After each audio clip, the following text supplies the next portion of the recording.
Boa tarde a todos e a todas. Em nome do município de Valongo, entidade organizadora desta iniciativa, quero dar-vos as boas-vindas ao Fórum Cultural de Idomesinde para esta conferência integrada na programação do Entre Linhas Festa do Ferroviário 2026. Ao longo destes dias, o Entre Linhas volta a afirmar-se como um espaço de celebração da identidade ferroviária do nosso território, valorizando um património que marcou profundamente a história, o desenvolvimento e a memória coletiva de Idomesinde e de Valongo. A conferência que hoje nos reúne propõe uma reflexão particularmente atual e relevante sobre os desafios da mobilidade e da organização dos territórios. Agradeço a presença de todos os convidados, participantes e parceiros que se associam a este debate. Para dar início aos trabalhos, vamos iniciar a sessão de abertura e peço que se dirija aqui o Sr. Presidente da Câmara Municipal de Valongo, Paulo Esteves Ferreira, para usar da palavra.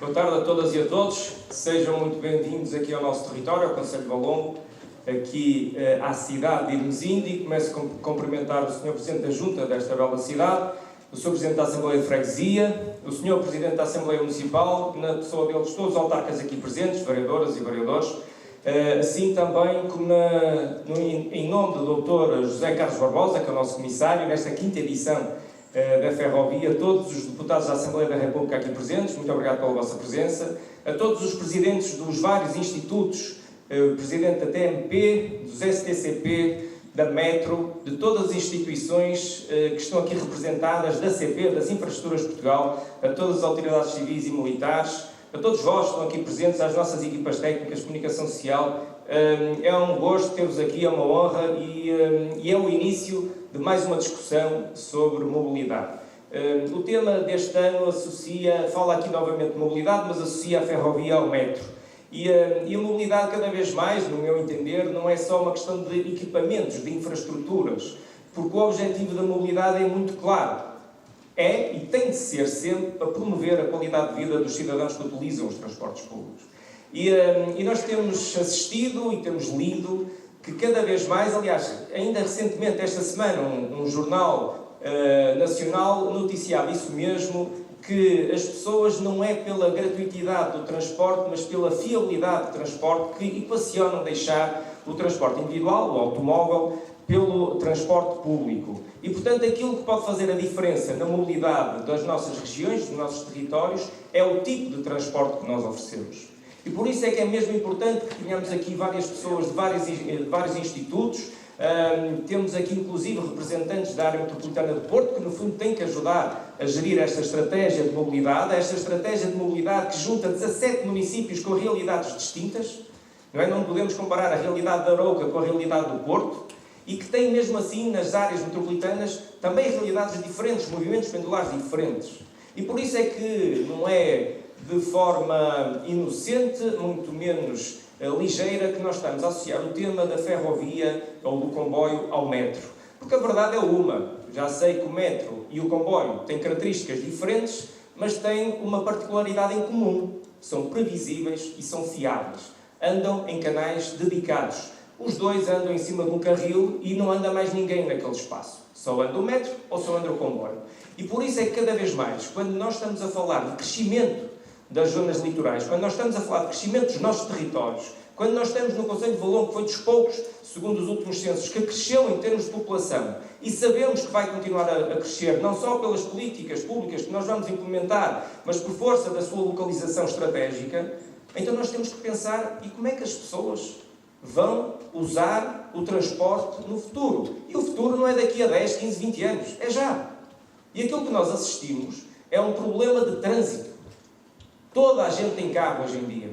Nós temos famílias que não é um carro, tem 2, 3 e às vezes 4.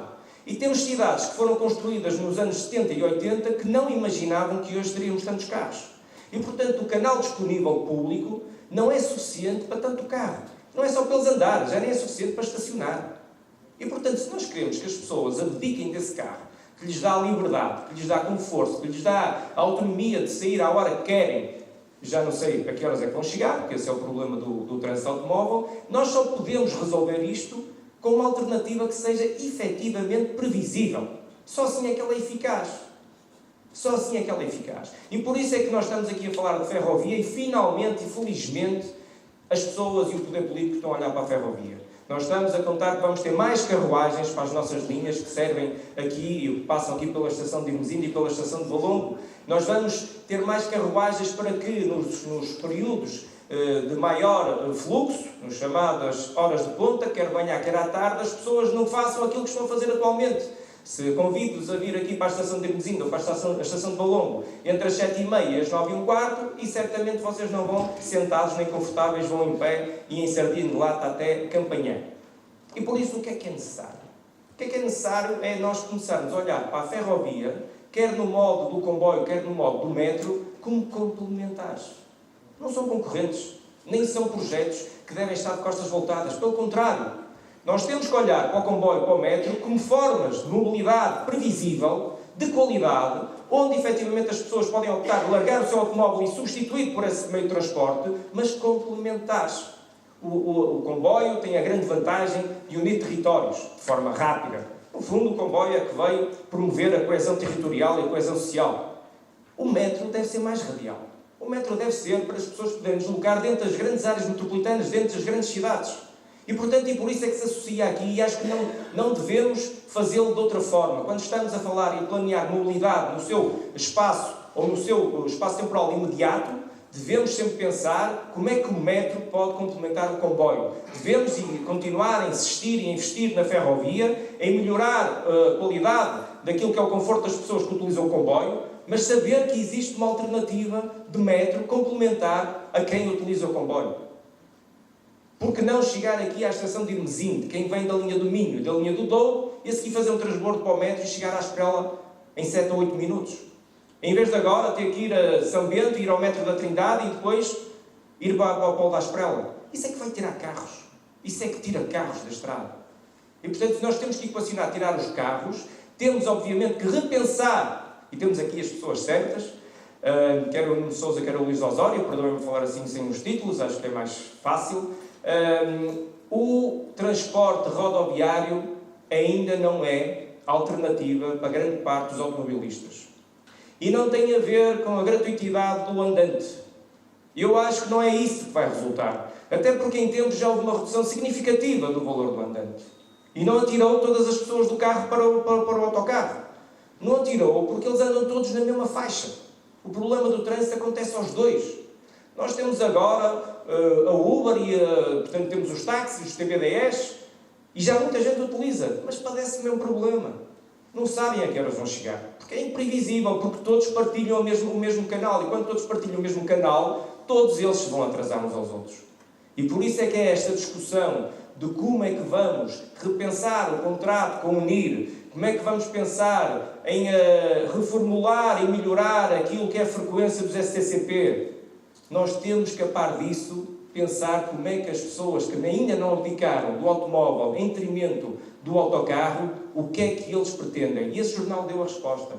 Querem um meio de transporte fiável e previsível, e esse tem que ser o comboio e principalmente tem que ser o metro. Não faz sentido o metro ainda não estar no Conselho de Valongo, acho que cada vez mais é evidente, já não faz sentido para ninguém, mas acima de tudo isto não é um capricho de um autarca. Isto é algo que é absolutamente essencial para promover a qualidade de vida de quem cá vive, no nosso Conselho, mas não só.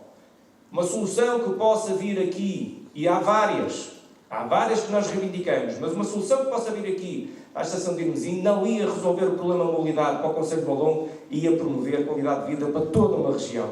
E por isso é que é importante estarmos aqui todos hoje para discutirmos, para falarmos e para sair daqui soluções que possam melhorar a qualidade de vida de todos aqueles que habitam os grandes territórios em torno de uma grande área metropolitana, em torno de uma grande cidade, para que sim, através da mobilidade, possamos melhorar a qualidade de vida de todos. Muito obrigado e uma boa conferência para todos.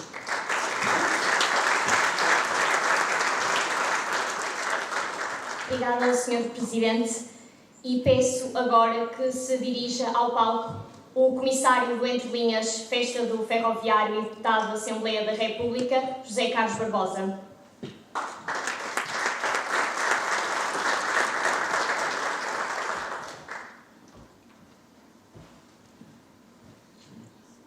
Boa tarde a todos. Isto depois de ouvir o Sr. Presidente de Câmara a falar de mobilidade, fica um pouco nervoso, tá? Temos aqui um especialista em mobilidade. Em primeiro lugar, queria agradecer ao Sr. Presidente da Câmara, Paulo Ferreira, realmente dar continuidade a esta grande festa ferroviária. Irmesinde é a terra dos ferroviários, é a terra onde muita gente daqueles pequenos territórios do Douro e do Minho escolheram para viver, porque vinham trabalhar para a ferrovia, ou vinham trabalhar para o Porto e escolhiam esta cidade para viver. E também é um bom exemplo daquilo que vamos fazer na habitação, não é? Porque nós temos um conjunto de locais, junto a linhas de comboios, que são completamente desabitados, não há casas. Temos um problema de habitação, temos de fazer essas casas perto das linhas de comboio, como fazem nas grandes cidades europeias. E Irmesinde é um bom exemplo para nós darmos. É um grande hub ferroviário em que as pessoas, os aglomerados urbanos, se fizeram crescer aqui à volta da cidade. Também queria agradecer ao Sr. Presidente da Junta de Irmesinde, que tem feito aqui um trabalho notável na festa ferroviária, ao Sr. Presidente da Assembleia, aos Srs. Deputados, aos seus vereadores aqui presentes, às autoridades aqui presentes, a todos os presentes das empresas públicas aqui presentes e também aos participantes nos painéis, porque a sua experiência é muito importante para fazermos aqui um debate alargado. E agradecer também aos funcionários da Câmara, na pessoa da doutora Susana Gomes, que tem feito aí o trabalho. Eu sei que é um esforço hércules para organizar uma conferência com tanta gente, uma sexta-feira à tarde, e é sempre difícil que quem é convidado aceite. Vocês têm que fazer, muitas das vezes, várias chamadas e há muita assistência da última da hora e torna o trabalho muito difícil, principalmente das grandes duas empresas públicas em que os seus presidentes gostam muito de participar em conferências com perguntas já pré-programadas, porque muitas das vezes não querem responder àquelas perguntas difíceis, mas a conferência do ferroviário e da grande festa ferroviária tem sido uma conferência onde se debate temas difíceis. Esta já realmente é a quinta conferência. A primeira conferência, nós falámos, foi em 2022, falámos da importância do comboio em tempos de crise. E aquilo que nós, na altura, falávamos era de novas ligações ferroviárias. Falava-se da linha de Val de Sousa, falava-se da compra de comboios. Nós tínhamos comboios, na altura tínhamos comboios com média de idade de 44 anos, agora já vai no 48 anos de média de idade. Na altura dizíamos que tínhamos de fazer uma grande compra de comboios, foi isso que fizemos. 153 comboios de uma vez, mais de 1.000 milhões, e essa compra tinha uma coisa interessante, que era, já que estamos a gastar mais de 1.000 milhões de euros em Portugal, porque é que não obrigámos o vencedor a fazer uma fábrica em Portugal? Isso foi feito. Cada concorrente via a sua proposta valorizada em 15%, caso participasse com um parceiro português. A Alstom participou com a DST, a Stadler participou com a Salvador Caetano, ou seja, todas as empresas concorreram com parceiros portugueses, porque é importante que fabriquem cá os comboios e que esse know-how ficasse cá, e porque nós sabemos que este emprego na ferrovia é um emprego de qualidade, é um emprego que exige know-how e é um emprego que paga melhor. Se nós queremos que as pessoas fiquem cá, temos de lhes pagar mais. Então, ao investirmos mais de 1.000 milhões de euros, era importante que ficasse cá muita coisa. E isso foi feito. A fábrica foi lançada recentemente em Matosinhos e serão feitos cá parte dos 153 comboios. E o que é certo é que eu acredito profundamente que a Alstom, que a quantidade de encomendas que tem e que a falta de capacidade oficial para responder em tempo útil às encomendas, no final deste projeto, ficar a trabalhar em Portugal, porque vai ver que os trabalhadores portugueses são bons, que a engenharia portuguesa é boa e que os custos aqui operacionais e os custos de fabricar comboios são mais baixos nos outros países, é importante que fique cá. Também também queria agradecer ao Zé Ribeiro, que teve a ideia, está cá hoje continua ligado à mobilidade dos STCP. Realmente esta grande festa tem dado os seus frutos. Vou-vos falar, por exemplo, da linha de Leixões. Nós discutimos aqui a primeira vez a linha de Leixões e agora que estamos no Mundial de Futebol, nós normalmente, eu costumo dizer quando vou a palestras e quando é preciso incentivar que as empresas estrangeiras investem em Portugal, eu digo que nós somos diferentes de todos os outros, que nós normalmente somos como o Ronaldo. As nossas empresas chutam a baliza e marcam golos. E esta conferência também temos chutado muitas vezes a baliza e marcamos golos, porque na altura falámos da linha de Leixões e diziam que era uma utopia, era uma loucura. E nós sabemos bem o que é que sofremos para abrir a linha de Leixões. O que é certo é que ela está aberta. Nós tínhamos uma infraestrutura que estava desaproveitada para serviço de passageiros, e eu costumo dizer que as linhas de passageiros passam comboios, sejam eles de mercadorias ou sejam eles de passageiros. Se temos a linha, temos de fazer passar comboios de passageiros e mercadorias. Temos uma importante ligação ao Hospital São João e ao Polo Universitário, que está a crescer todos os dias, mas não podemos ficar por aqui. Agora é importante ligar esta linha de Leixões aqui a Irmesinde, porque temos a ligação, temos a infraestrutura. Nós andamos aqui a discutir novas linhas, mas não somos capazes de usufruir das linhas que já temos. Se temos a estação de Irmesinde a pouco mais de 10 minutos da linha de Leixões e da ligação ao Hospital São João, temos de abrir rapidamente. E é isso que temos de fazer com esta compra de novos comboios. Depois também, em 2024, falámos dos desafios da alta velocidade. Lembram-se que a alta velocidade era, na opinião pública, motivo de grande luta. Havia um conjunto de pessoas que diziam que era megalómano fazer uma linha de alta velocidade. O que é certo é que ali ao lado, em Espanha, ao fim de 30 anos, já tinham quase 3.500 km de alta velocidade e perceberam que aquilo revolucionou. Há muitas externalidades positivas. Claro que aquilo tem um custo que é quase impagável. O custo de uma infraestrutura ferroviária é quase impagável. Nós, os operadores pagam a infraestrutura, pagam uma portagem e muitas vezes dá para pagar a manutenção um pouco mais. Mas aquilo é um investimento no país. É investir, é ligar as cidades, é ligar as pessoas, é ter externalidades positivas para o emprego, para a economia, para as empresas.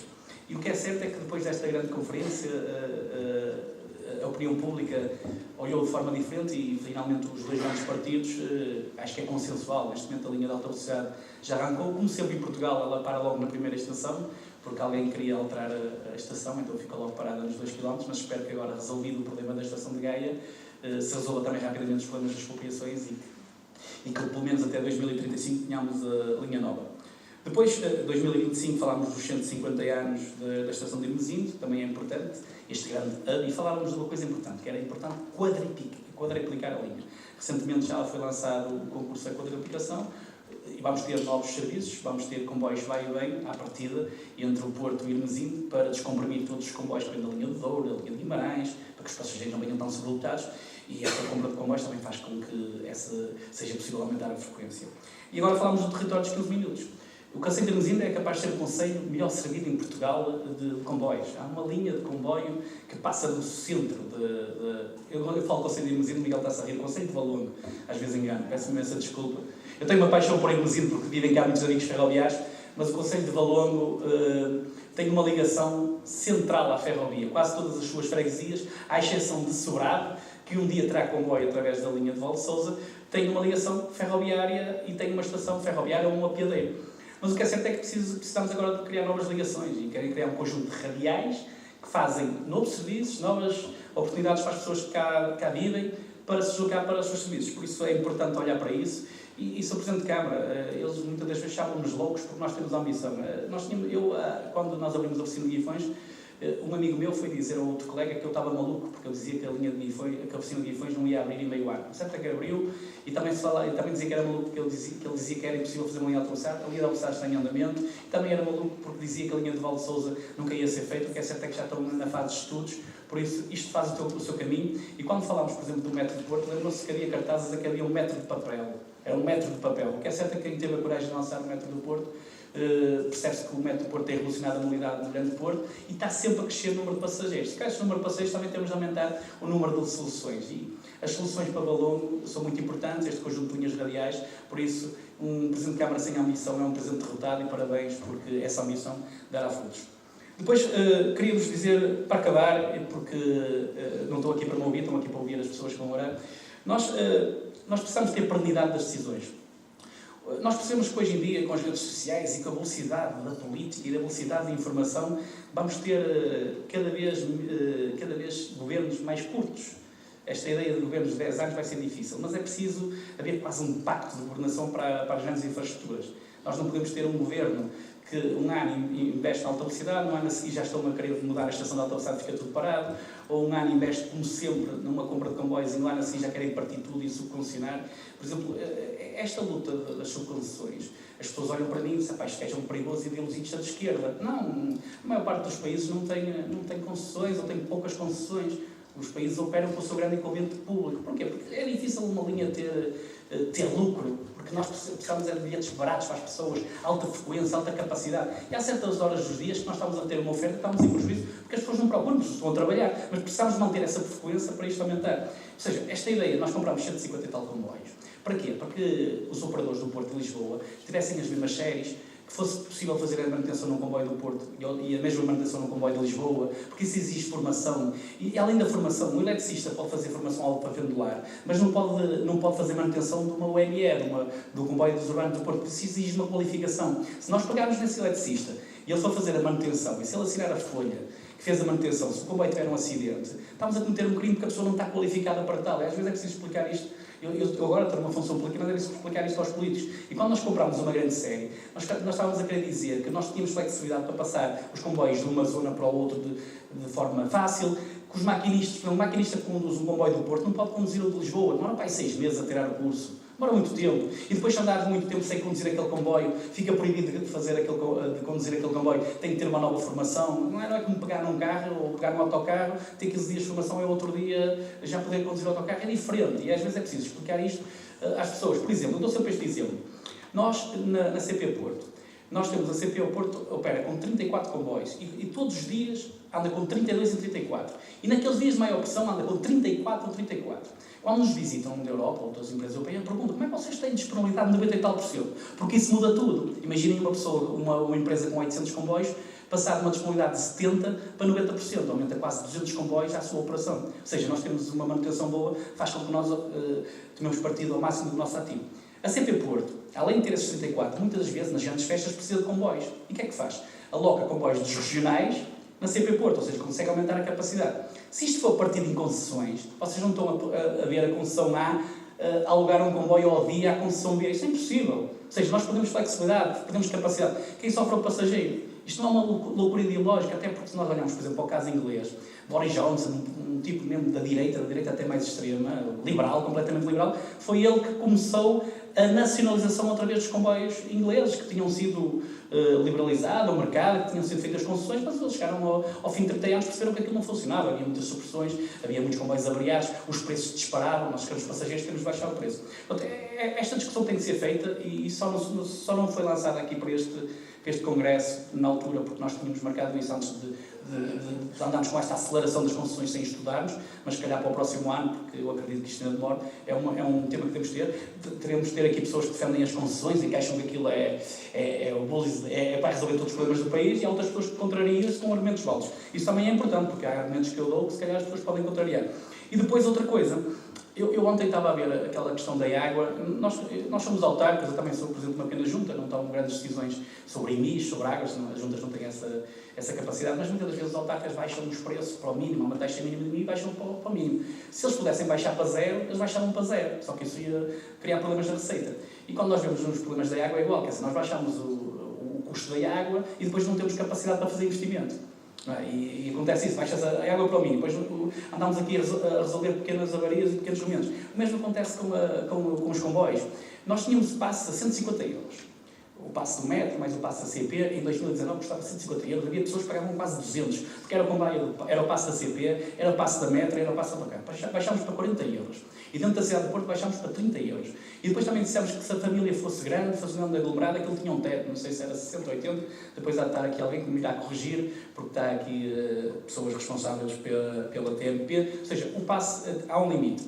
E agora, o Porto, que é uma cidade rica, lembrou-se, vamos oferecer os bilhetes a toda a gente, e os outros acertam. Aqui havia uma lógica também de comparticipação entre os municípios, não é? Os mais pobres metiam uma certa, um valor, os outros metiam um valor, mas o que é certo é que isto funcionava em rede. De um momento para o outro começámos a dar a gratuitidade. A gratuitidade do Porto custa 20 milhões. Isso queria dizer que nós, a cada ano, comprávamos 3 comboios novos. Ou seja, em 10 anos melhorávamos a frota da CP, duplicávamos a frota da CP, duplicávamos a capacidade. Muitas das vezes a pessoa, quando tem de escolher ir de autocarro, transporte público, não vai porque é de borda, vai porque aquilo tem alta frequência. Baixar de 30 euros para zero não vai trazer mais gente. Vai haver pessoas que vão andar mais vezes. Mas a maior parte das pessoas, quem tiver alguma capacidade financeira, não muda para o transporte público, porque aquilo é de borda. Muda se aumentar a frequência, se melhorar o serviço, se dar melhores soluções ao serviço. Por isso, nós também temos de olhar para isto de forma pragmática. Eu compreendo que os presidentes de Câmara queiram ganhar eleições e façam todas as medidas mais populistas, dá tudo a todos, não é? Mas acho que é completamente errado. Eu fazia contas aos 20 milhões, 400 trabalhadores da STCP, 30, 40 autocarros novos todos os anos, melhorava o serviço, melhorava a frequência, as pessoas andavam mais transportes públicos. Depois, dizer-vos uma coisa para acabar, porque já estou a perder, o Sr. Presidente da Câmara já está a olhar para o relógio, dizer-vos o seguinte: há uma reflexão que nós temos de fazer. As nossas grandes áreas metropolitanas, nos últimos 30 anos, quase que duplicaram a população. E eu pergunto-vos, há quantos anos é que não fazemos uma linha nova de comboios? E ficamos todos aqui a refletir. Eu acho que há pouca gente, a exceção daqueles 3 jornalistas que são especialistas em ferrovia, que levantam o dedo e vão dizer, é a linha da ponte. Pois é. Há 30 anos que não fazemos um grande investimento, que fizemos a linha da ponte, comboios novos, da Fertagos, isso. O que é certo é que a população aumentou para o dobro. Como é que vocês querem resolver os problemas da mobilidade, os problemas da habitação, se não investem em linhas de comboio? Quando falo de linha de comboio, falo de linhas de metro. Como é que querem resolver? Como é que vocês passam ali na zona do Ovar, a partir, por exemplo, dou o exemplo do Ovar, Espinho Ovar? Vocês vêm descampados, terrenos que têm capacidade de construção, ou podiam ter capacidade de construção, que estão ligados a uma linha de comboio que não há lá casas. Como é que vocês querem descomprimir as grandes cidades? Como é que vocês querem resolver o problema da habitação se não conseguem fazer casas? Ou seja, se não aproveitam uma infraestrutura até já existente, se não fazem linhas novas. É uma utopia gastar 500 ou 600 milhões na linha de Val de Sousa que liga 5 concelhos. Como é óbvio, o decisor político mandou avançar. Agora, as infraestruturas de Portugal estudaram, nunca quiseram fazer. Eu senti isso desde o primeiro dia. Nós temos os decisores políticos, depois temos aqui algumas empresas que mandam no país. Não querem fazer. Então, a linha já vai em 1,2 mil milhões. Nós temos uma linha de comboio, de via única, que é o dobro mais cara por quilómetro que uma linha de alta velocidade em Espanha, que custa 20 milhões por quilómetro. É o dobro até o triplo. Ou seja, como é que uma linha de comboios podem andar até 60 km/h, única, pode custar mais que em Espanha uma linha de alta velocidade? Ou seja, essa reflexão que também temos que fazer. É quando a empresa acha, ou como é que nós fazemos um traçado de uma linha que tem mais, em 40 km de linha, tem mais túneis que a linha do Porto de Lisboa em alta velocidade. E vocês sabem que os comboios de alta velocidade, para andar mais, têm de fazer em linha reta. E é uma dificuldade, porque depois têm de deitar muitas casas abaixo, muitos prédios, e passam no meio de cidades. Ou seja, as curvas têm de ser, não podem ser muito acentuadas e têm de começar a curva muito antes. Quem percebe um pouco de geometria, basicamente é isso. Ou seja, nós temos esta dificuldade, nós queremos fazer uma linha, todos os conselhos apoiam, os políticos apoiam, os presidentes de Câmara apoiam, e depois o Ministro apoia, só que depois temos uma empresa pública que diz que aquilo custa 1,tal mil milhões. A pessoa começa a fazer estudos de mercado, começa a ver, mas não há nenhuma linha no mundo que custe tanto. Será que passamos por minas de ouro ou por poços de petróleo e que não podemos explorar aquilo? Pronto, essa é a reflexão. Vai ser uma tarde, e obrigado por uma sexta-feira estar aqui tanta gente. Agradecer-vos, e para o ano temos de continuar. Para o ano, se calhar, se as concessões não forem lançadas, vamos falar das concessões a sério e trazer aqui pessoas que adoram concessões, que vai resolver os problemas do país, e pessoas que vão explicar claramente que as coisas são um erro, e que devemos é comprar mais comboios, aumentar mais frequência e trazer mais pessoas para o transporte público, que isso realmente resolve os problemas do país. Obrigado.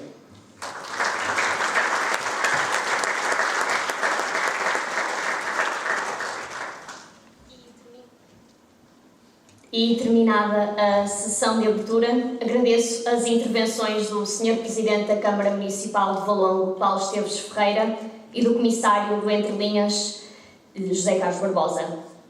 Entramos agora, então, no primeiro momento de debate desta conferência, dedicado ao tema Ferrovia e Metro, Estrutura Metropolitana e Desenvolvimento Territorial, e passo agora a palavra ao jornalista Diogo Ferreira Nunes. Muito obrigada a todos e bom trabalho. Boa tarde, viva. Já tenho aqui o microfone, acho que já nos estão a ouvir. Muito boa tarde, bem-vindos. Temos uma casa bem composta para esta tarde. Vou já então lançar este primeiro painel. Como é que vamos proceder? Vou chamar já as pessoas que vão falar, os oradores e o moderador, e depois vou passar diretamente aqui o testemunho, o apontador, que é para se poder mudar aqui o slide, e depois começamos logo com as apresentações. Portanto, eu vou chamar aqui pela ordem que está no papel e que está ali atrás, no projetor. Portanto, vou chamar Álvaro Costa, professor da Faculdade de Engenharia da Universidade do Porto, faça o favor de vir. Emílio Gomes, presidente da Metro do Porto. Mário Meireles, investigador e consultor em mobilidade e urbanismo. Professor, se calhar é melhor vir já para aqui, fica já com o microfone. Ah é? Esteja à vontade. É como achar melhor, tem o microfone de mão, é só usá-lo. E vou chamar já agora o Carlos Cipriano, jornalista do Público, há mais de 30 anos que acompanha o setor ferroviário e que vai moderar esta sessão. Desfrutem desta hora. Até já. Obrigado.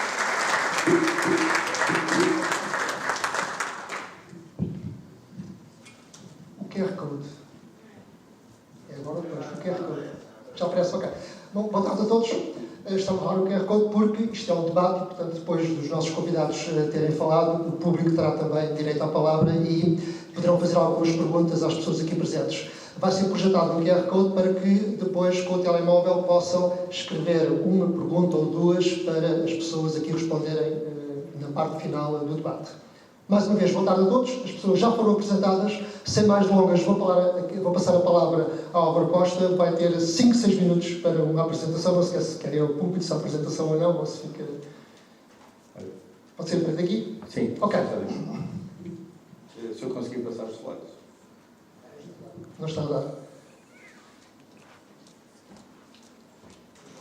Já está. Pronto, muito obrigado pelo convite.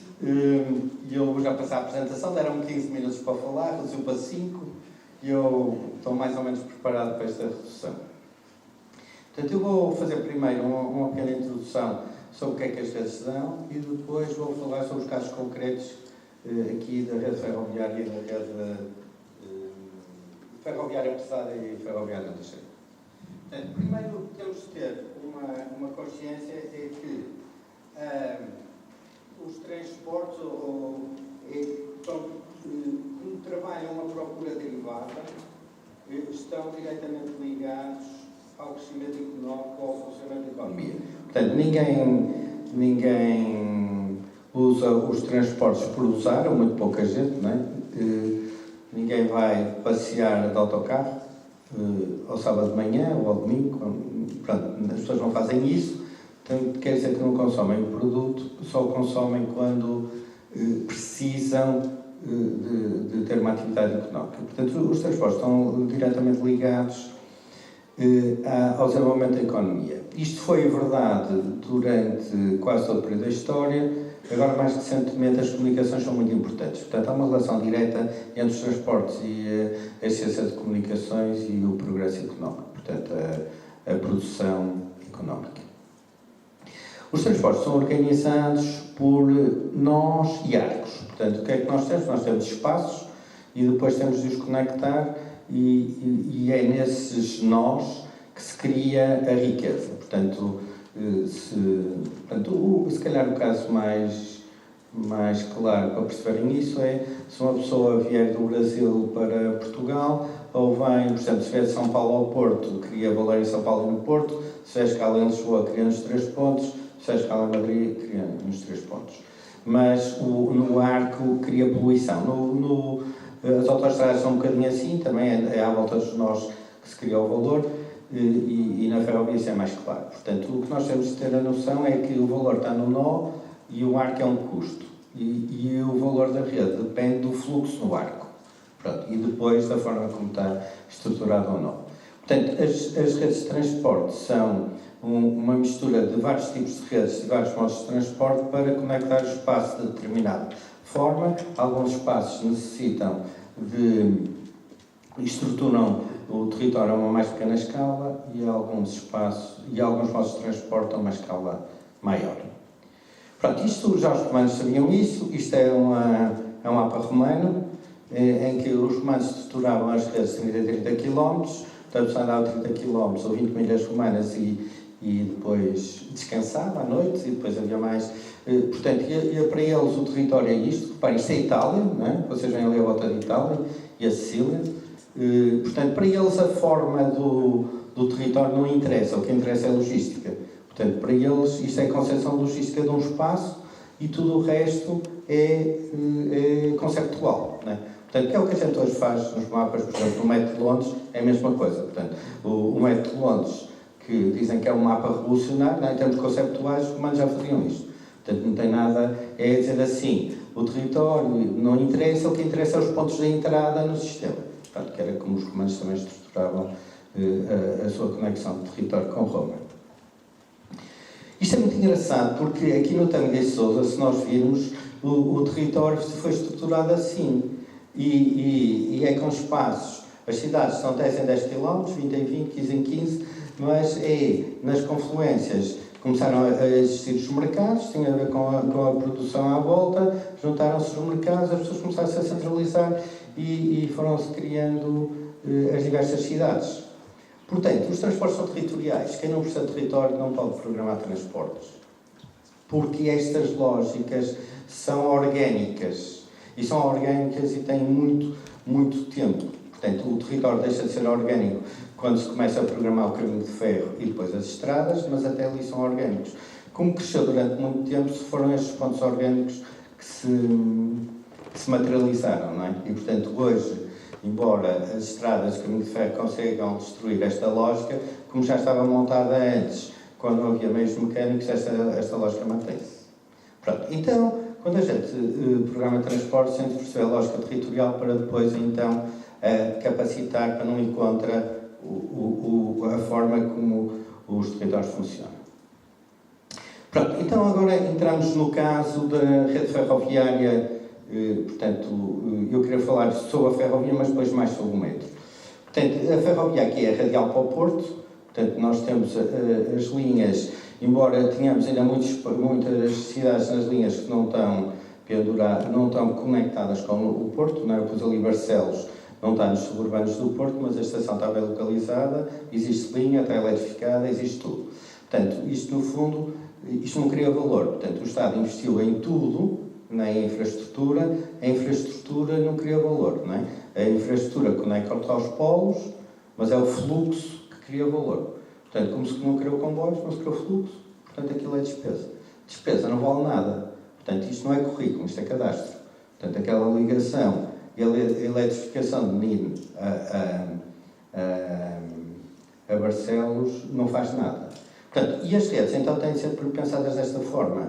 Não é o que existe fisicamente, é o fluxo que consegue pôr na própria rede para criar o valor e como é que esta está conectada. Portanto, aqui neste desenho está a linha de alta velocidade, estão algumas linhas ferroviárias, como é que esta ferrovia, mais de longa distância, mais de pequena distância, está conectada e já está ali a linha, a linha de Leixões vai conectar também aqui algumas coisas interessantes, porque dá uma distribuição para o Porto interessante. Reparem que, se vocês olharem para ali, e isto é importante, eu pus a linha do Voga, que de facto não existe, não é? Não sabemos o que é que vai ser feito ali. E se vocês virem isto assim, a área metropolitana do Porto vai crescer a norte do Douro. Porque a sul não tem praticamente nada. E, portanto, se nós não conectarmos aqueles territórios, não há capacidade de pôr muita gente neste espaço metropolitano.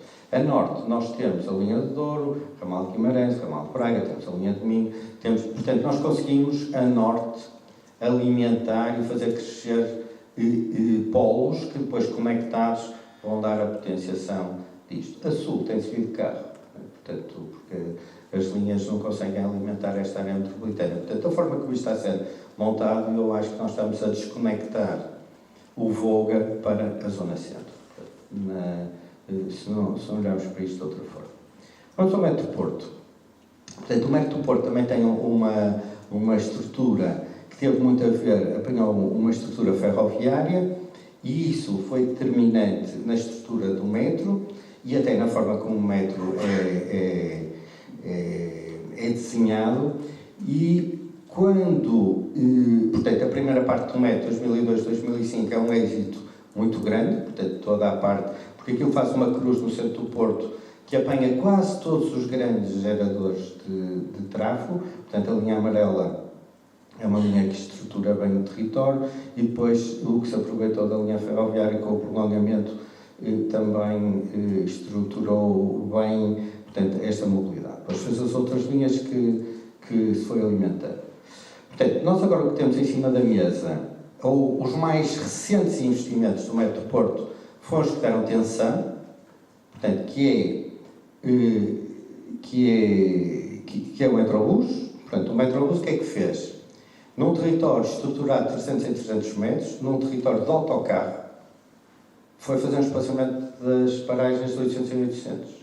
Destruiu o território, os negócios, as lojas estão a fechar, está tudo a fazer uma reformulação da forma como o território estava montado e, portanto, nós hoje estamos ali num não território. Tanto mais que se separou redes que durante 100 anos foram montadas de determinada forma. Porque os polos, estes polos de entrada na rede, tinham uma determinada lógica. Portanto, reparem, aquilo é uma zona que não tinha transporte público, neste momento fez-se até, portanto, por exemplo, ia até a Rotunda Boa Vista e a Praça do Império havia 9 paragens, agora há 5 e, portanto, há uma desestruturação muito grande daquela parte territorial. Já o início do metro tinha feito isso, porque nem ramal, portanto, havia muitas passagens de nível de um lado para o outro, em ramal, as passagens foram fechadas, e o metro também tinha outra frequência, também se não fossem fechadas era como se ficassem fechadas, e isso fez um corte na cidade, não é? Portanto, criou ali uma desconexão. Já vamos em 9 minutos e a pedir uma conclusão. Uma conclusão, pronto. Então, nós temos as linhas azuis, está-se então a construir duas linhas, portanto, a linha para Gondomar e a linha para a Trofa. Portanto, há duas linhas que já estão também no pipeline, que é a segunda linha de Matosinhos e a segunda linha da Maia, e, portanto, a seguir, como nós temos com este sistema de conectar espaços, é muito fácil conectar Irmesinde, e o que nós estamos a estudar também é conectar paredes aqui estamos a Irmesinde, por Valongo, portanto, arranjar uma linha que seja radial, não é? Portanto, a linha de Gondomar atual é uma linha em U, que perde competitividade, porque fica mais fácil uma pessoa vir de carro, e, portanto, nunca se faz uma linha em U, tem de se fazer uma linha que venha a alimentar o sistema, ou uma linha circular para estruturar o território de determinada forma, tanto mais que o tronco comum está congestionado. Portanto, as novas linhas da Maia e de Matosinhos são fundamentais e, portanto, conectar Irmesinde e conectar Valongo é fundamental para ter esta área toda conectada de uma forma muito mais rápida, porque as linhas que estão lá são linhas em U, o que fazem com que o transporte público perca competitividade em relação ao que devia ser. Portanto, última nota, é preciso ter muito cuidado com a estruturação do território, portanto, os transportes têm de estruturar o território, mas não podem contrariar a estruturação do território da forma como ele está estruturado, a menos que se queira mesmo introduzir uma ruptura, e, portanto, nós temos de perceber que o tipo de transporte que se dá para o território que se tem, e ele tem de estar alinhado, não sempre, mas tem de estar alinhado com a estrutura de localização territorial, de ocupação do território. Muito obrigado. Emílio Gomes, Presidente do Metro do Porto. O nosso tema é Ferrovia e Metro, Estrutura Metropolitana e Desenvolvimento Territorial. O que lhe oferece dizer sobre isso? Ok. Mais confortável. As luzes são mais até diferente ali assim. Eu sou mais adepto de luzes na plateia, menos no palco. E permitam-me que, na pessoa do Sr. Presidente da Câmara Municipal de Valongo, agradeço e cumprimento todos os presentes e o gosto enorme de estar aqui na cidade de Irmesinde, que das minhas memórias de infância era o local onde, depois de Campanhã, o comboio para o Douro parava bastante tempo. Não percebia porquê, mas quando mais tarde a gente percebe que isto é realmente um grande ponto de interseção da linha do Douro, da linha do Minho, e assim percebo que hoje a cidade de Irmesinde beneficiou e muito do desenvolvimento da ferrovia e realmente celebrar o Entre Linhas e a festa de ferroviário aqui faz todo sentido. Os meus parabéns ao município de Valongo. E eu trouxe aquele lenço e aqui dizia ali Valongo, Serras do Porto. Foi o último projeto em que eu estive ligado em relação a Valongo, porque na altura decidimos levar avante a primeira área de paisagem protegida no Espaço Metropolitano do Porto, entre 2005 e 2009, e então um jovem deputado metropolitano e deputado da Assembleia da República, que mais tarde veio ser Presidente da Câmara de Valongo, aceitou esse desafio, ajudou muito. Concretizamos o sonho do velho professor Santos Júnior.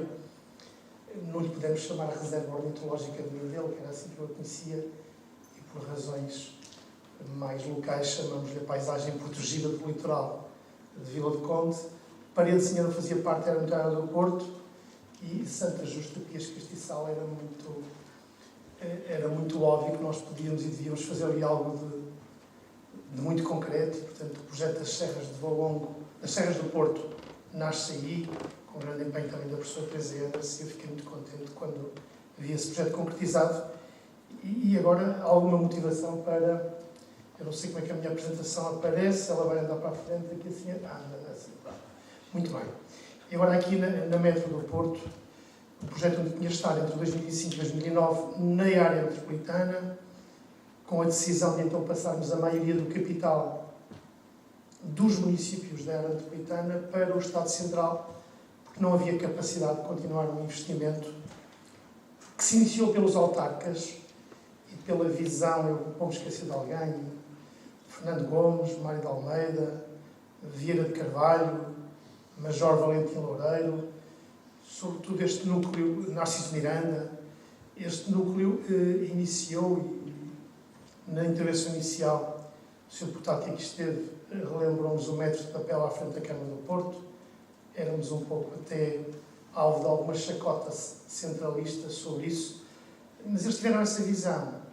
E o Álvaro Costa falou ali num ponto que explica a origem da rede de metro, que eles perceberam que ou aproveitavam algumas linhas de comboios já existentes e faziam aquele primeiro troço até à Trindade, ou nunca mais teríamos metro do Porto.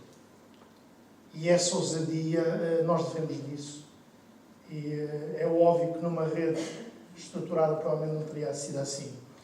E devemos, por isso, algo que eu faria questão de concretizar este ano de 2026. Não se diz a uma população há 24 anos atrás que lhes vamos tirar o comboio porque dali a 2 anos terão metro e 24 anos depois isso não aconteceu. Isto não se faz. O Estado tem que ser uma entidade de bem e o que se fez à trofa não se devia ter feito. Estou a dizer aquilo que já escrevi várias vezes, portanto não corre nenhum risco. Não vou ter que falar do Metrobus, que o professor Álvaro Costa já falou e tirou-me esse sonho. Muito obrigado. Portanto, poupa-me a esse tema, mas sobre a linha da trofa eu não mudo de opinião e aquilo que eu escrevi em tempos, por mais de uma vez, é a minha opinião. Aquilo não se faz à população da trofa e eu estou muito empenhado em que no ano de 2026, que é este em que estamos, o concurso público de concessão-construção para a linha da trofa entre o ISMAI e a trofa seja lançado. E, portanto, é isto que está. Isto também tem razões muito objetivas, porque se eu retiro o comboio à população, se não coloco transportes públicos dignos desse nome, naturalmente que as populações foram recorrendo a transporte individual. E quando elas já recorreram todas a transporte individual, se eu 10 anos depois ou 12 fizer um estudo de procura, transporte público, a procura vai dar baixa, não é? E então eu concluo, tal qual o famoso investigador que foi retirando patas sucessivas ao insecto. Quando lhe retirar a última e o mandar saltar e ele não saltar, eu posso concluir que o insecto sem patas fica surdo. Foi o título do artigo que eu escrevi sobre a matéria há uns anos atrás.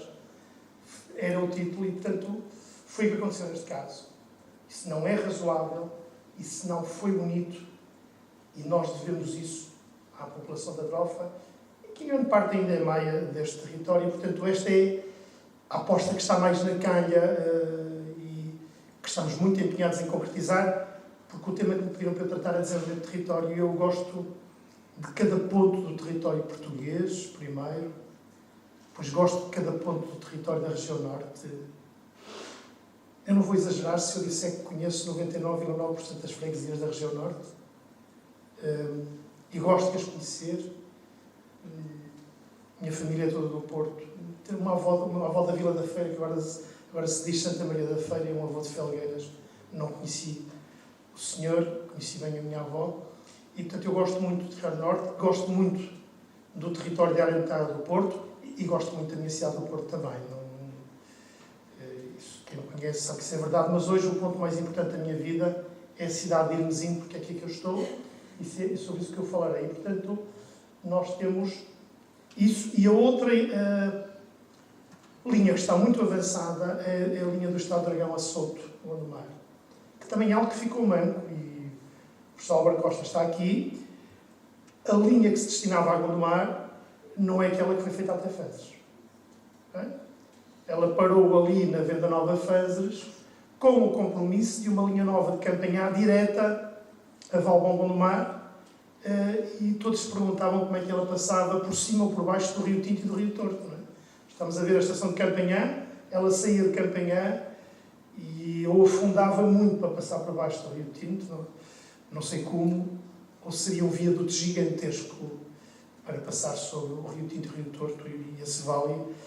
E a solução encontrada, que vai desbloquear territórios da zona oriental da cidade do Porto, muito pouco conhecidos, zonas problemáticas, como o bairro do Cerco, o bairro do Lagarteiro, que eram antigas zonas agrícolas, e vai atravessar o vale do Rio Torto e fazer uma ligação ao Gondomar, que será muito, muito útil.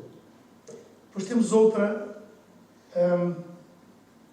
que está no patamar imediatamente a seguir, estamos agora a terminar a fase de estudos técnicos, que também sai da zona do Hospital de São João, à Esprela, que é uma zona muito, muito densa em termos de pessoas.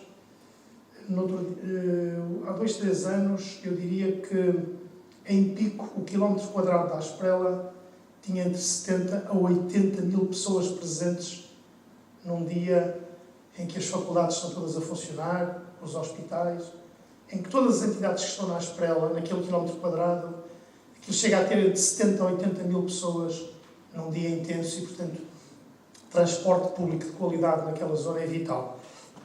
E de forma que esta linha que sai para o Estádio do Mar, coça um território muito denso, é muitíssimo importante, chamada linha de Saudamed, que está na calha logo a seguir. E, finalmente, algo que eu arranjei aqui, esta setinha à direita, e pus aqui um comboio bonito, ali é Hermesinho, mais ou menos, está ligeiramente ao lado, e que, por vezes, nós tropeçamos com o óbvio, quando estamos a estudar o território.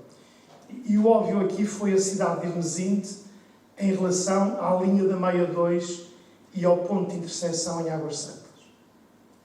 E como disse o Sr. Presidente da Câmara Municipal de Valongo na sua intervenção de abertura, faz muito pouco sentido na mobilidade obrigar a descer muito para depois subir bastante.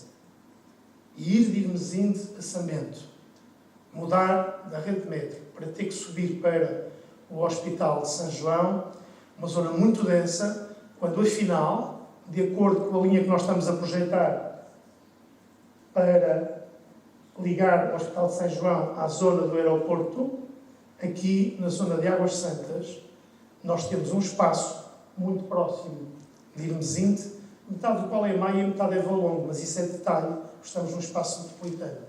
E, portanto, esta aposta surgiu como óbvia e nós já estamos a trabalhar sobre ela, porque depois há sempre aqui um nível de interseção. Nós somos uma empresa pública que depende de 99,9% do Estado Central. Estamos também já com 9 minutos.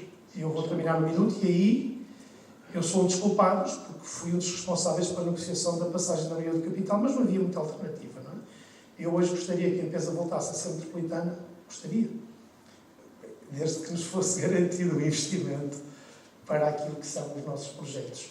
Mas é assim que a empresa é, e, portanto, há aqui um trabalho político que envolve a área mercado do Porto, que envolve naturalmente os municípios, mas com a convicção de que quando tropeçamos com algo tão óbvio, tão objetivo, com aquilo que estamos a ver neste mapa, e estamos a falar de desenvolvimento territorial, e aí todos os municípios são importantes, parece-nos óbvio que se dedica alguma atenção, algum esforço, para que aquilo que hoje eu estou a projetar num slide, num dos próximos entre linhas, seja uma realidade. Muito obrigado, já fico por aqui. Muito obrigado. Todas estas linhas, estas cores nos fazem sonhar. Oxalá tudo isto se concretize e nós estamos cá para ver e para circular lá também. Passo a palavra a Mário Meireles. Excelentíssimo Sr. Presidente da Câmara Municipal de Valongo, Paulo Esteves Ferreira, excelentíssimo Sr. Deputado e Comissário de Entrelinhas, José Carlos Barbosa, caro amigo, não deixe de ser nunca um maluco a defender a ferrovia em Portugal. Obrigado por isso. Excelentíssimos senhores autarcas, deputados, presidentes de junta, representantes das juntas de freguesia, excelentíssimos representantes das autoridades civis e militares, presidentes das entidades públicas, jornalistas, trabalhadores do município, os trabalhadores que proporcionam a organização deste painel, minhas senhoras e meus senhores, muito boa tarde a todos.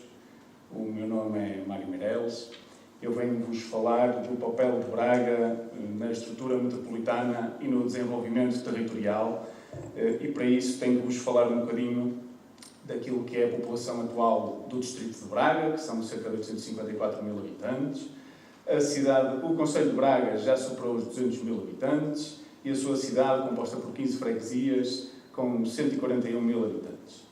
A cidade de Braga tem 2 autoestradas, é servida por 2 autoestradas a nível rodoviário, a A3 e a A11, e a cidade cresce para este. E, portanto, ela não cruza a cidade alargou-se para este. Para além disso, temos o ramal de Braga, que tem comboios de hora a hora, apesar de que da ponta do ramal até à estação central se demora 15 minutos, mas só se pode apanhar esses comboios de hora a hora. E depois teremos aquilo que será a estação de alta velocidade Porto Vigo, que eu prefiro chamá-la Aeroporto do Porto Vigo. Em nível de deslocações, nós temos cerca de 600 mil deslocações urbanas ao todo, 600 mil deslocações, sendo que 2% dessas deslocações não querem nada com o concelho, atravessam para ir para o Porto, para ir para o Famalicão, para ir entre Vila Verde e Guimarães, etc. Depois temos 19% que ou têm origem ou destino dentro do concelho de Braga, portanto, ou moram em Braga ou trabalham em Braga, e depois o grosso, 79%, são dentro do concelho, e aqui está o grosso do problema. Temos, destas 600 mil deslocações, temos um grande problema que é 70% são feitas de carro. E isto deve-se porque a infraestrutura, a cidade, o concelho, foi construído para convidar as pessoas a usar o carro. E a oferta de transportes públicos, apesar de termos uma empresa municipal de transportes públicos, uma das poucas do país ainda, apesar de existir a oferta, não é competitiva com a capacidade do carro e com a infraestrutura do automóvel, dedicada ao automóvel. Tanto que 400 mil dessas viagens são feitas até 3 km de carro, e isto poderia ser perfeitamente feito de transporte público, a pé, de bicicleta, enfim, sem ser de carro. Falando aqui um bocadinho daquela que é a estação prevista para a alta velocidade. Nós temos, e como ainda há bocadinho falávamos, temos que conhecer a história da alta velocidade e temos aquilo que são as conhecidas como estações de beterraba no meio dos campos de beterraba franceses, como é o caso aqui da estação de TGV ou de Picardie, que foi localizada para resolver desafios de planeamento regional e para evitar, e está aqui a amarelo, evitar as dispendiosas obras de infraestruturas necessárias para servir os centros urbanos. Em Braga pretende-se fazer o contrário. Não é para evitar, é para construir uma infraestrutura rodoviária. E, portanto, pretende-se instalar uma estação, não no meio do campus de beterraba, mas no meio do campus de milho, que é longe do centro e da cidade, é uma estação periférica, acaba por ser uma estação de beterraba, não tem acessibilidade construída neste momento, e, portanto, há esse custo extra, e não tem concordância com a linha convencional. Aqui ao lado, em Vigo, onde o Sr. Presidente é um ex-ministro que lançou o TGV Madrid-Sevilha, decidiu localizar a estação para servir o centro urbano, para ter um shopping na estação, para ter retorno financeiro para poder que o serviço não seja deficitário. Não tem grandes obras de acesso. E em Braga também podemos ter isso. Podemos ter entre Mazagão e Ferreiros, perto do centro e da cidade, serve o centro urbano, junto dos acessos atuais da A11 e da A3, portanto não é preciso construir novos nós rodoviários para ligar às autoestradas, com concordância com a linha convencional, e isto é muito importante, porque as pessoas que querem apanhar um urbano para depois ir apanhar a alta velocidade da Braga poderão fazê-lo, e mais importante do que tudo, para ligar a Guimarães. Passa a existir a possibilidade de ligar a Guimarães. E eu posso afirmar que em Braga, neste momento, há um enorme consenso que a estação não deve ser em Semeio. Há uma discussão se ela deve ser em Ferreiros ou em Masseminhos, mas há um consenso de que ela não deve ser em Semeio. E esta tem de ser uma decisão política, porque o custo de vida da estação, ao longo dos tempos, se a estação não estiver bem localizada, o custo vai ser muito superior a construir uma estação que, num destes 2 pontos, terá que ser enterrada, como aqui ao lado, em Gaia, isso acontecerá. Falando um bocadinho do sistema de mobilidade de Cava do Ave, e falando um bocadinho daquilo que está previsto no Plano Ferroviário Nacional. A ligação entre Braga e Guimarães foi anunciada há pouco tempo ser através do BRT, mas aquilo que se verifica é que até 2030 existirá uma ligação de BRT entre duas freguesias de Guimarães, entre Guimarães e as Taipas. E até aí, tudo bem.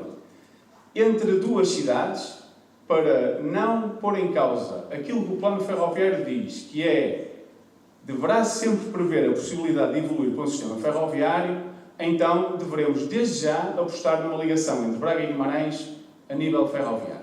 Porque depois não vamos parar uma operação de BRT para construir uma infraestrutura ferroviária. E, portanto, esta opção poderá permitir que haja interoperabilidade entre todo o sistema e permitir também que haja aqui outras ligações, quer ao Porto, através de Guimarães, por Braga ou até a Barcelos. A nível de soluções urbanas, e para respeitar os 6 minutos, aquilo que se tem vindo a defender é que se invista em 3 frentes. Numa rede grande de transportes públicos, e aqui pode haver muita discussão, se é um metro, se é um tram-trem, se é um BRT. Uma rede ciclável, que seja bem construída, que tenha ligações que façam sentido, e uma rede pedonal que seja coerente e que seja uniforme, para, de um lado, não termos uma passadeira sobrelevada, no outro lado, termos uma passadeira pintada a amarelo, na outra a vermelho, enfim, e o território depois acaba por não se perceber dentro do próprio concelho. Aquilo que nós estamos vindo a defender em Braga é que, efetivamente, exista uma Braga sobre carris, uma solução tram-trem.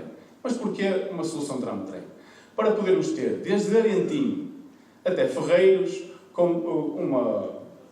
não é um comboio, um veículo que circule de 10 em 10 minutos. É um comboio quando lá anda.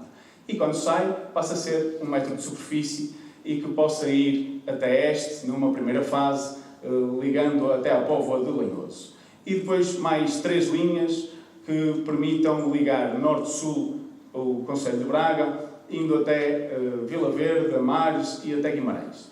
E quando nós falamos do tram-trem, não é uma solução exclusiva ferroviária. Aquilo que se pretende é que, ao longo destes 47 km, haja uma construção, uma renovação daquilo que é o espaço público, para que haja melhores passeios, para que haja condições para as pessoas poderem andar a pé, de bicicleta, de cadeiras de rodas, de skate, de patins, para que as crianças possam brincar sem ser atropeladas, para que as pessoas possam também andar de carro em segurança e que tenham, efetivamente, uma oferta de transporte público em condições e que promova a sua utilização. Estamos também nos 9 minutos. E estou mesmo a chegar ao último slide, dizer apenas que em Braga temos um flagelo que é nacional, mas em Braga é chocante termos um atropelamento a cada 3 dias e termos um sinistro a cada 15 horas. Nós, no país, temos 3 Boeings a cair por ano. É isto que temos a nível de sinistralidade. Portanto, precisamos efetivamente de mexer nas nossas infraestruturas urbanas, porque o grosso da sinistralidade está dentro das nossas localidades. Dizer-vos que mais pessoas na ferrovia, no transporte público e nos modos ativos, não é uma questão de vontade individual. Não basta chegar à beira das pessoas e pedir muito, por favor, para poder passarem a andar de autocarro ou de bicicleta a arriscar a vida, ou a pé para também arriscarem a vida. É o resultado efetivo de boas infraestruturas, de boas ligações, de boa rede pública, de boas ruas, boas avenidas. E o espaço público é a chave para conseguirmos mudar o paradigma da mobilidade e o paradigma das nossas cidades. Obrigado.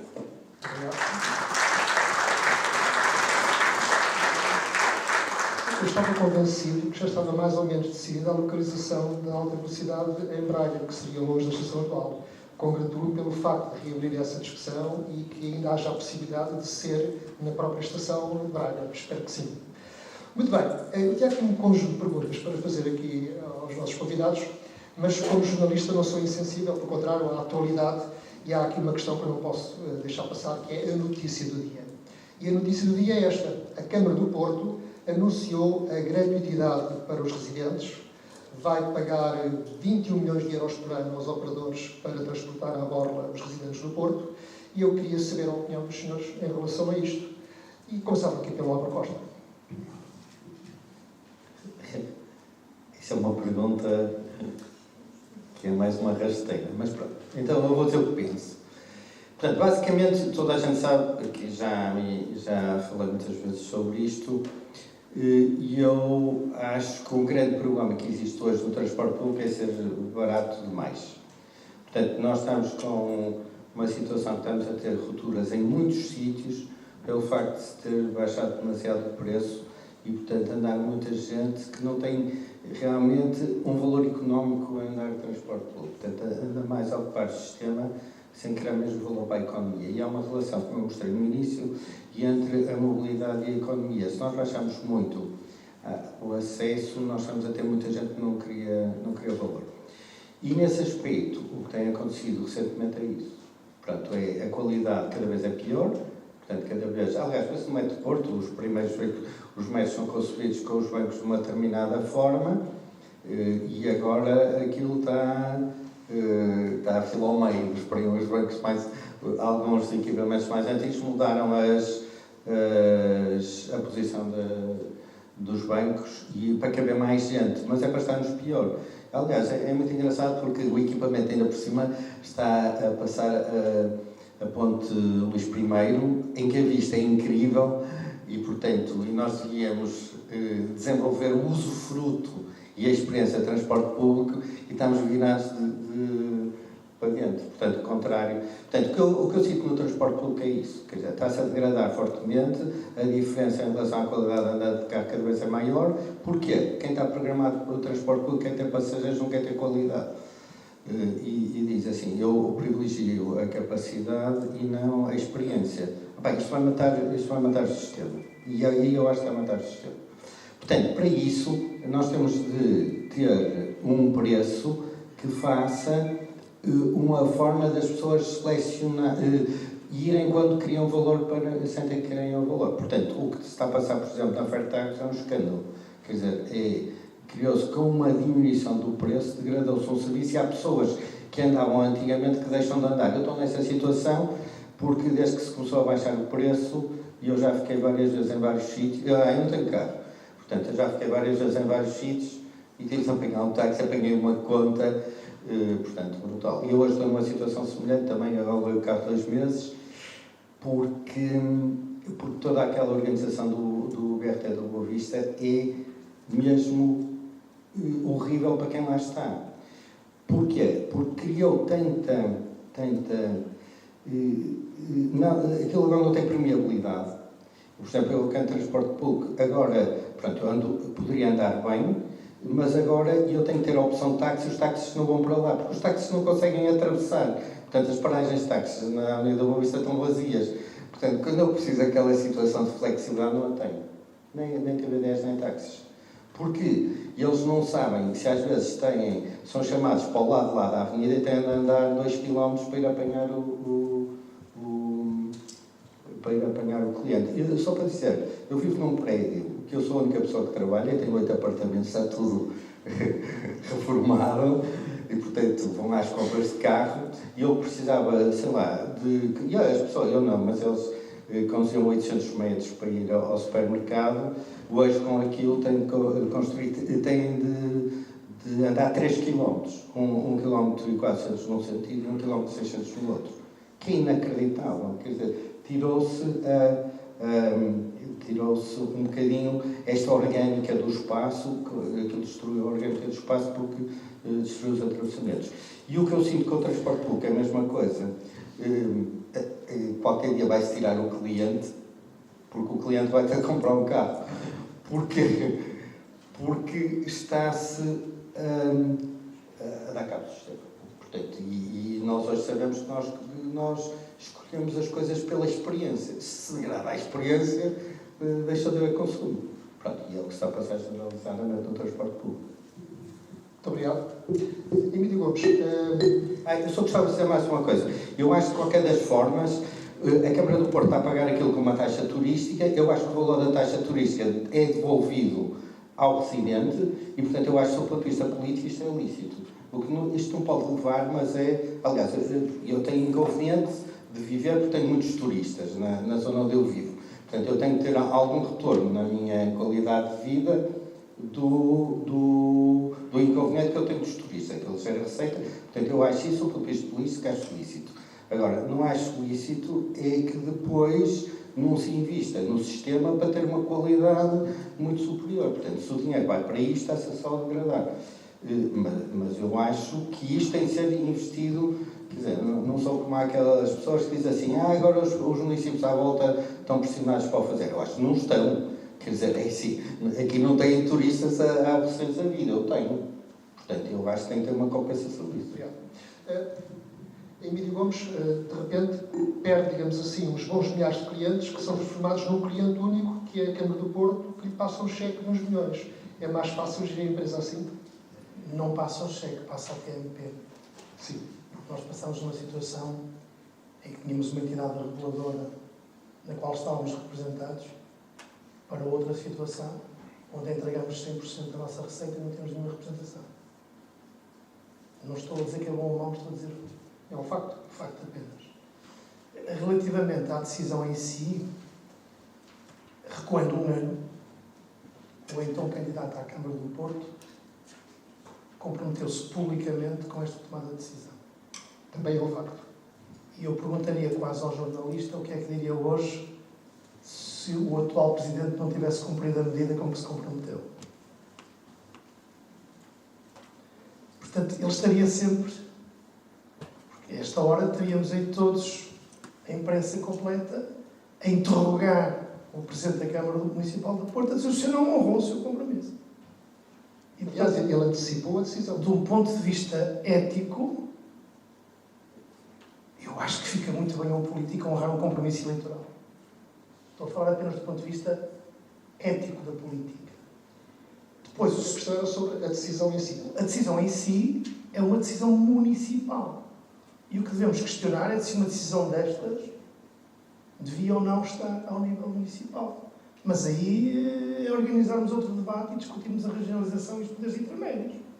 Não, mas pode dar agora a sua opinião, porque é uma decisão municipal que impacta para lá do próprio município.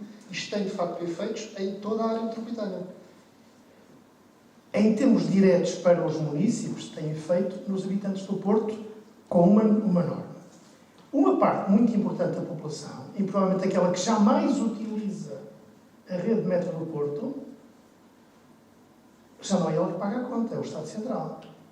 Chama a atenção que até aos 23 anos, para já não há transportes gratuitos. O que estamos a discutir é quem paga a conta. O custo está lá. A Via Porto não me faz nenhum desconto pelo facto da Câmara do Porto ter decidido a gratuitidade, como também não fez nenhum desconto pelo Estado Central ter implementado o sistema dos sub-23. O que se passa é que há aqui uma janela, alguns entre os 23, 24 anos e os 65, que retira também antigos combatentes e outras profissões, em que o município assume que eu pago a conta destas pessoas no transporte público. E assumiu essa decisão e anunciou-a com um ano de antecedência. Do ponto de vista operacional para nós, é irrelevante.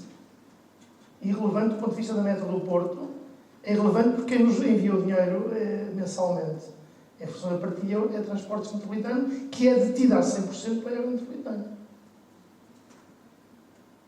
E aí sim é um ponto fulcral desta questão. Agora, o Estado Central poderia dizer que o transporte em Portugal é todo gratuito e é pago para o Orçamento de Estado. Qual é a legitimidade de um município fazer isso do seu orçamento municipal? Coloca alguma pressão sobre municípios vizinhos que tenham uma situação financeira que não lhes permite fazer isso? Admito que sim. Isto devia ser uma questão possível de decidir a um patamar intermédio de decisão? Parece-me que sim. Mas aí, portanto... Mas eu também repito a pergunta, não? O que não diria hoje a imprensa se o Presidente não tivesse honrado a palavra do candidato? Obrigado. Mário Meireles, também concorda com o Álvaro Costa quando diz que isto vai degradar ou mesmo matar o sistema? Sim.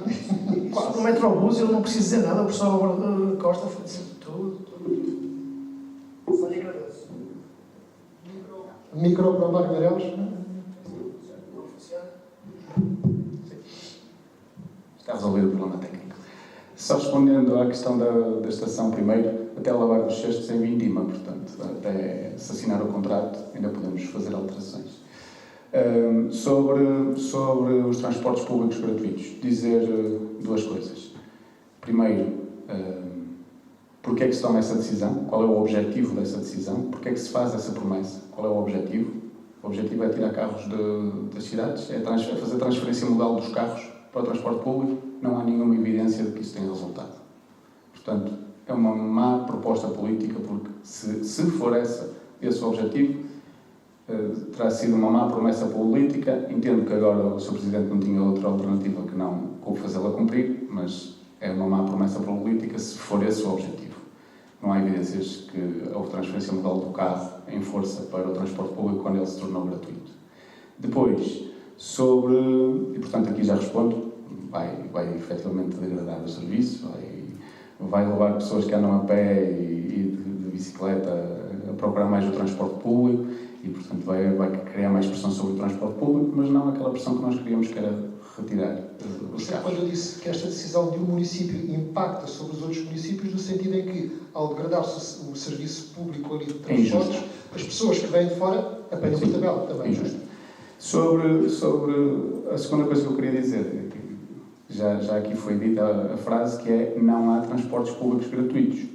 E sobre pensar-se em ter o Estado a oferecer os transportes públicos, a pergunta que se deve ficar no ar é: vamos tirar orçamento a quê? À saúde? À área social? Às Forças Armadas? Às polícias? Ainda bem que com essa questão, porque aos professores. Tenho outra pergunta para lhe fazer, que como académico poderia talvez falar sobre isso, que tem a ver com o facto de, à medida que nós chegamos com o transporte público a determinadas zonas, o valor imobiliário aumenta, há rendas. França, por exemplo, cobra um imposto em determinados bairros onde chega, por exemplo, o metro ou o elétrico de superfície para depois financiar o próprio transporte, porque obviamente que as casas ficam valorizadas. Acha que seria uma solução em Portugal para poder financiar os transportes públicos? Nós temos uma realidade muito diferente da francesa, não é? Nós temos metro no Porto, temos metro em Lisboa, temos metro em Almada. Em Vila Real não temos. Nem transportes públicos lá são difíceis, em Bragança também. Na Guarda também. Essas pessoas vão ter que ver os seus impostos a serem investidos para que nós aqui no Porto, em Braga, em Lisboa, tenhamos os transportes públicos gratuitos. Não acho que essa tenha que ser um caminho da gratuitidade. Se falarmos em aprender com os franceses e em ter as empresas a libertar uma percentagem do seu rendimento para financiar o transporte público, para que os seus funcionários possam chegar no transporte público, sim, mas é preciso que haja transporte público bom, a horas, a cumprir horários. Esse é que é o grande problema.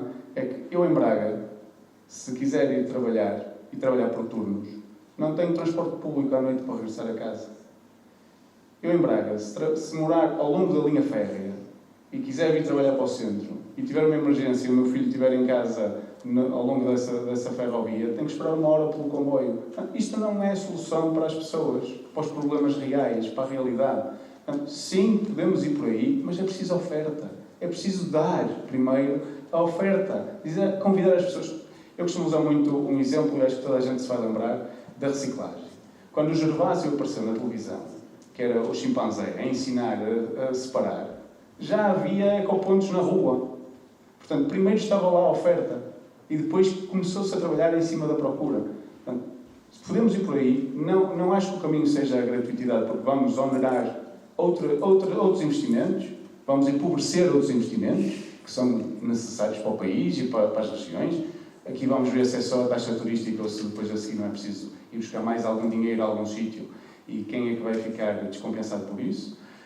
Isso é a medida que não acaba por ser revertida por não ter o sucesso que se pretendia, mas acho que antes disso tudo precisamos de melhores infraestruturas, mais oferta, cumprir os horários com que nos comprometemos e conseguirmos ser efetivamente mais rápidos do que ir de carro. Maior oferta. Temos ultimamente como oferta proposta para as zonas urbanas o Metrobus. O O Metrobus é uma moda que não chega a ter 10 anos, tem talvez 5, 6 anos com esta força toda.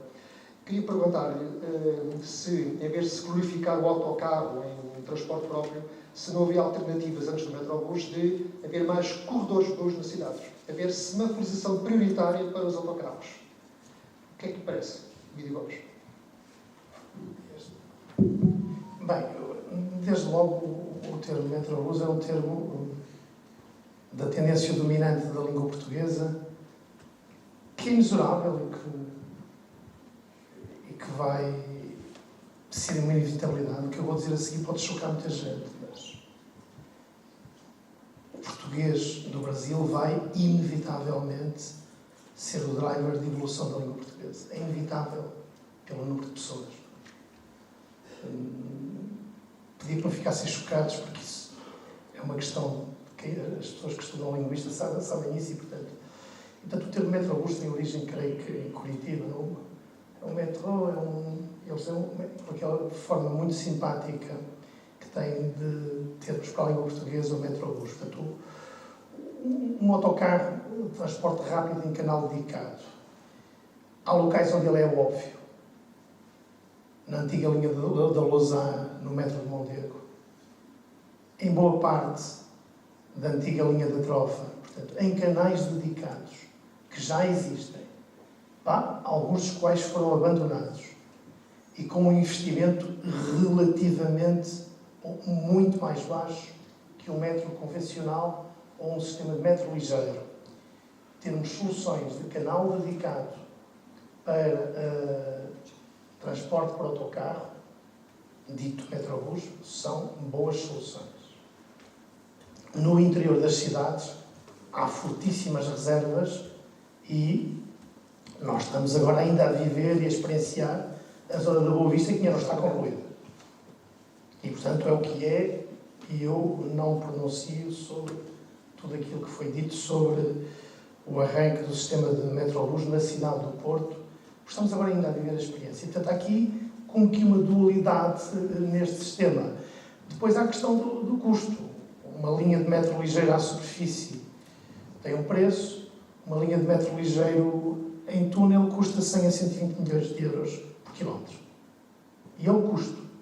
E, portanto, nós podemos ver e direcionar como é que os investimentos se fazem. E das coisas que mais me entristeceu em Portugal foi ver que durante dezenas de anos investimos na rodovia e muito pouco na ferrovia. Isso hoje é consensual. Não é?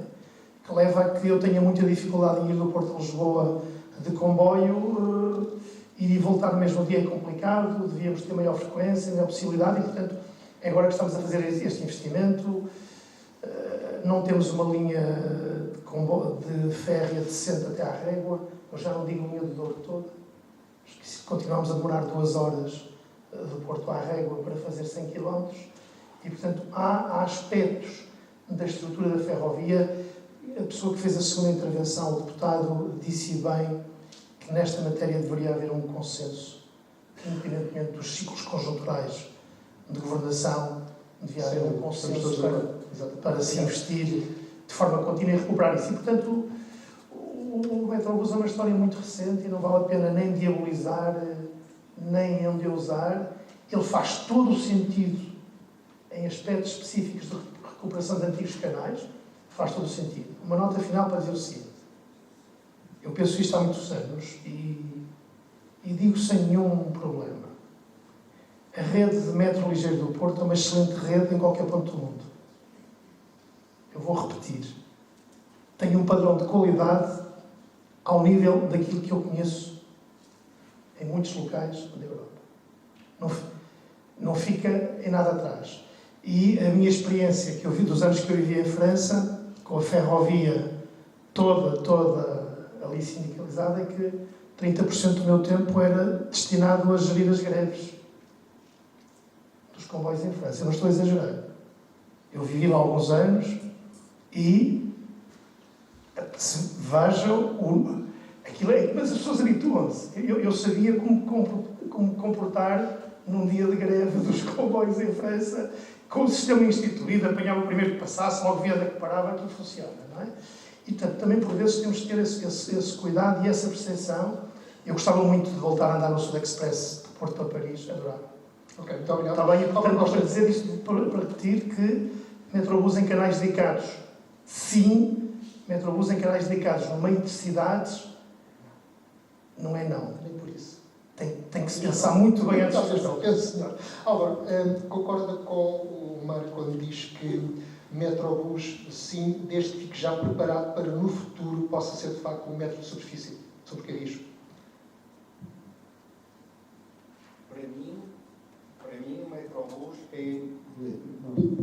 Para mim, o metrobus é mesmo uma substituição do metro. Portanto, no fundo é assim, tocando na pergunta inicial, um corredor bus para um autocarro não tem nada a ver com um corredor bus ou um metrobus. O metrobus é metro. Distância 800 metros é ferroviário. E por isso é que tem funcionado bem, vai funcionar bem na linha da Trofa, tem funcionado bem no Mondego, na periferia. Porque isso, o sistema é igual, só o veículo é diferente. Pronto, e depois tem uma diferença de capacidade. Portanto, se houver pouca procura, é um sistema que se associa bem por causa da rentabilidade do sistema. Agora, aquilo puseram um metro na Avenida Boa Vista, não é? Portanto, e aquilo não é... Quer dizer, lá por se ver um autocarro, a forma de estar estruturada é uma forma de metro com o espaçamento que não está ligado à organicidade do território. Portanto, para mim, tem a ver com corredores base para os autocarros, na estrutura que as cidades têm naquele tipo de sistema. Portanto, o metrobus é comboio para mim. Já estamos adiantados na hora, mas eu quero deixar de fazer algumas perguntas vindas do público. A primeira vem de Francisco Sousa para Emílio Gomes, que pergunta, quer saber quando é que está perspectivado o início da construção do metro para Gondomar, tendo em conta que é um tema e já prometido há anos. Resposta breve, por favor. Sim, quer a linha da Trofa, quer a linha de Gondomar, têm previsto para 2026 o lançamento do concurso público para o sistema de concessão-construção. Obrigado.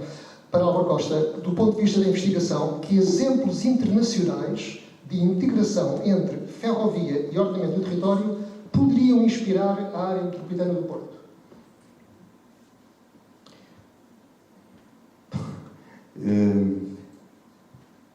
Eu estou com o Emílio Gomes. É assim, eu acho que o método do Porto é muito bom. Portanto, em termos de estruturação.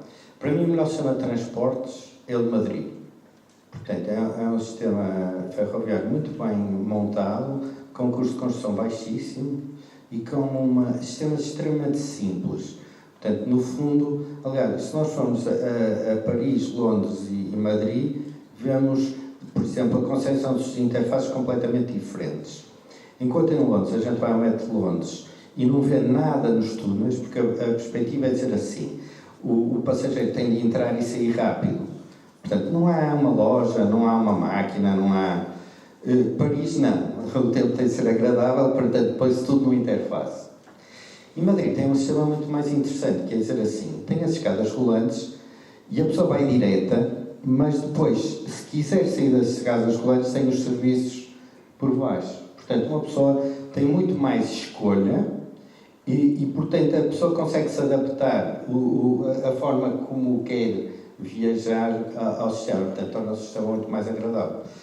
Depois, toda a construção é simples, são sistemas muito... pronto, sem complicação de leitura. Portanto, eu diria, sob o ponto de vista de concepção, eu acho que o sistema de Madrid é o melhor. Sob o ponto de vista de integração, eu acho que aqui pode ser necessária alguma integração se fosse necessária alguma integração entre a ferrovia e o metro, o sistema de Carlos para mim é o melhor. Portanto, o que permite haver uma transferência de sistemas em que os próprios sistemas entram uns pelos outros porque conseguem ter equipamentos de tensão. Obrigado. Uma última pergunta, agora para todos, uma pergunta bastante mais ferroviária, que diz assim, tendo em conta que vai demorar muito tempo a que o metro chegue a Valongo, por que não aproveitar a concordância de São Jamil e fazer um serviço shuttle entre Hermesinde e São Jamil, ligando a existente linha de Leixões e usando uma infraestrutura já existente, que é a concordância de São Jamil. Muito rapidamente, esta para todos, começando pelo Mário.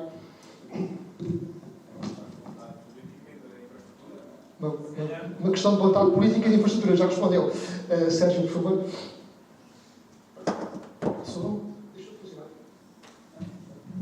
O do Emílio Gomes está a funcionar. Exato, é melhor usar. Questão de vontade política e da IP tomar essa decisão. Obrigado. Sim, desde que seja útil e haja uma frequência adequada, porque não? Obrigado. Para terminar. Para mim, isso é uma solução óbvia, tem problemas de governança e, portanto, eu acho que é a solução mais fácil de implementar. Portanto, a menos que a IP tenha ambições de fazer outra coisa que não está a fazer. Portanto, isso para mim é uma Não se pode dizer mal que está ausente. Não vou dizer mal. Cada pessoa faz o que quer, não é? Portanto, no fundo é assim, há lá um espaço disponível, não está a ser utilizado, o médico tem de tomar conta daquilo, poupa 16 minutos a todo. Vamos lá ver, é que a poupança para quem ir para o polo universitário, nós temos de perceber que a grande universidade e o grande hospital regional estão na zona da Asprela. E, portanto, as pessoas vêm de todo o norte do país para ali, são os grandes equipamentos regionais. E ao irem à campanha e fazer o resto do movimento, perdem no mínimo mais 16 minutos, mas provavelmente mais 20 ou mais. E, portanto, há um ganho gigante para toda a região pelo facto de haver uma ligação direta de irmos indo ao... Muito obrigado. Efetivamente, quer dizer, não se pode dizer mal que está ausente, mas é um facto que todos sabemos que a IP não é muito receptiva a estas situações e que foi preciso quase que ser obrigada por o serviço de passageiros até a Alessa de Baril, tal como a CP também gostou muito, mas como há pouco falava o seu comissário deste evento, já se marcaram aqui alguns golos, pode ser que talvez dentro de um par de anos consiga-se de facto ter comboios através da concordância São Jamil de Hermesinde para o Porto. Muito obrigado a todos. Obrigado a todos. Obrigado também pelas perguntas que foram enviadas. Só uma nota, houve várias perguntas que estavam dirigidas ao Presidente da CP ou da IP. Eles, de facto, estavam no programa inicial. Contudo, não aceitaram o convite para estar aqui, nem nomearam alguém para os representar. Portanto, são questões que não vão ficar respondidas este ano e que muito lamentamos. Convidamos agora para se dirigirem lá fora, ao coffee break, no piso superior, se não estou em erro, e voltamos aqui a um quarto de hora para o segundo painel. Até já, desfrutem.